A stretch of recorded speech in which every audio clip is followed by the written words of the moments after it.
Dada. Mambo. Poa. Samani. Ongea shida yako. Namba simu. Na shida gani za dada kwa namba simu tu? 2000. Jamani namba simu tu 2000. Kwa na huruma basi na wewe. Ndio kama una basi. Mimi nina buku. Sawa leta. Unanipa namba simu? Nakupa mtu.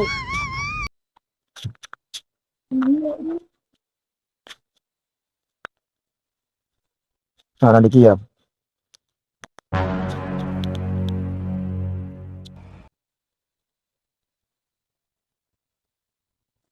Yenyewe? Ndio. Karibu. Afikia. Mwisho saa 12 kunipigia simu, sawa? Unasemaje? Mwisho saa 12 kunipigia simu. Hebu njoo mara moja. Kama vile na 2000 hapa, hebu leta nikupe. Anaje si ulivyokuwa hivyo tutamdogo afanya beti. Mtu kama yupo simu wewe. Omba. Sasa shida za kwako za kwangu. Basi mwenye sitaki tena basi. Achana na mimi. Baridi. Mshenzi.